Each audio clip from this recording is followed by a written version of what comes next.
Nurse से दुश्मनी मोल लेकर निहारिका ने अपनी जिंदगी की सबसे बड़ी गलती कर दी है। जी हाँ दोस्तों, सीरियल मन अति सुंदर में अब आपको देखने को मिलेगा कि जिस नर्स को निहारिका ने रजनी जी को हमेशा के लिए खत्म करने के लिए बुलाया था, वही नर्स आज निहारिका को मित्तल भवन से बाहर निकालने पर मजबूर कर देती है। दरअसल दोस्तों, नर्स को प्रथम से प्यार हो जाता है और यही बात निहारिका को बिल्कुल भी बर्दाश्त नहीं होती। इसके बाद निहारिका और नर्स के बीच जमकर बहसबाजी होती है। हालात यहाँ तक पहुँच जाते हैं कि निहारिका नर्स का किडनैप तक ये करवा देती है। लेकिन जब नर्स को यह सच्चाई पता चलती है कि निहारिका ने उसे मारने की कोशिश की थी, तो नर्स का गुस्सा 7वें आसमान पर पहुंच जाता है और वह के निहारिका को ही मित्तल भवन से बाहर का रास्ता दिखा देती है। नर्स सबके सामने वह सच्चाई रख देती है जब निहारिका उसे पैसे दे रही थी और कह रही थी कि रजनी जी को मार डालो। इसके बाद निहारिका की उलटी गिनती शुरू हो जाती है और उसका घर से बाहर जाना तय हो जाता है। तो चलिए दोस्तों, जानते हैं आगे की पूरी कहानी क्या होने वाली है।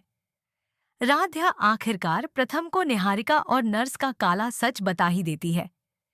यह सुनते ही प्रथम के पैरों तले जमीन खिसक जाती है और वह दोनों का खेल खत्म करने का बड़ा फैसला ले लेता है।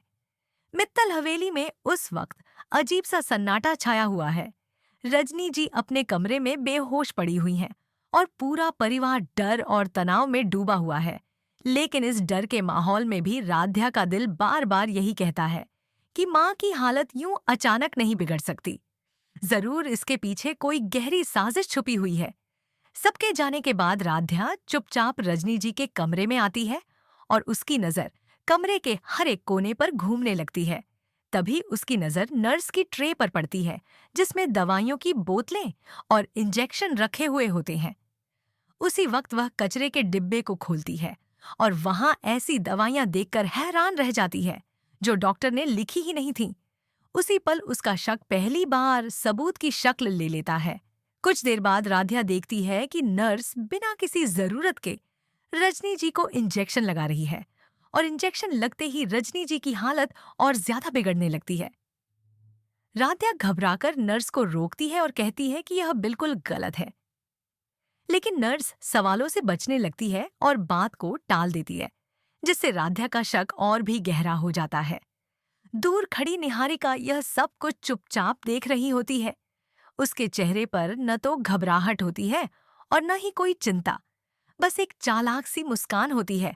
यहीं से साफ हो जाता है कि यह सब सिर्फ नर्स की गलती नहीं है, बल्कि इसके पीछे निहारिका भी शामिल है। अचानक रजनी जी की हालत और ज्यादा बिगड़ जाती है। पूरा परिवार दौड़ता हुआ कमरे में पहुंच जाता है और बिना पूरी सच्चाई जाने सबकी उंगली राध्या पर उठने लगती है। दादी गुस्से में कहती हैं कि जब से यह लड़की इस घर में आई है, तब से माँ की तबीयत लगातार बिगड़ती जा रही है। कुछ पलों के लिए प्रथम भी शक में पड़ जाता है, लेकिन तभी डॉक्टर साफ साफ कह देते हैं कि राध्या ने रजनी जी को छुआ तक नहीं है और जो तेल लगाया गया था वह फायदेमंद है। यह सुनकर राध्या की सांस में सांस आती है। लेकिन मामला यहीं खत्म नहीं होता। थोड़ी देर बाद रजनी जी को फिर से अटैक आता है और नर्स इंजेक्शन देती है। इस बार राध्या ध्यान से सब कुछ देखती है और उसे समझ में आ जाता है कि इंजेक्शन का कोई असर नहीं हुआ है, क्योंकि उसमें सिर्फ पानी था। नर्स घबरा जाती है और जल्दी जल्दी दूसरा इंजेक्शन लगाने की कोशिश करती है। अब राध्या को पूरा यकीन हो जाता है कि कुछ बहुत बड़ा और गलत खेल चल रहा है। वह चुपचाप दवाइयों की बोतलें चेक करती है और उसे 2 अलग-अलग बोतलें मिलती हैं। एक बिल्कुल नॉर्मल होती है, जबकि दूसरी से अजीब सी बदबू आ रही होती है। इससे साफ हो जाता है कि दवाइयों के साथ छेड़छाड़ की जा रही है। अब राध्या के सामने 2 नाम बिल्कुल साफ हैं, नर्स और निहारिका। सवाल यह नहीं है कि साजिश हो रही है या नहीं। सवाल यह है कि क्या राध्या इन दोनों का सच सबके सामने ला पाएगी? क्या असली गुनहगार बेनकाब होगा और क्या राध्या अपनी माँ को बचा पाएगी? अगर आप चाहते हैं कि राध्या की जीत हो और निहारिका की हार, तो कमेंट में लिखिए आई सपोर्ट राध्या। वीडियो को लाइक करें और चैनल बजो का सीजन लाइव को सब्सक्राइब करना बिल्कुल न भूलें।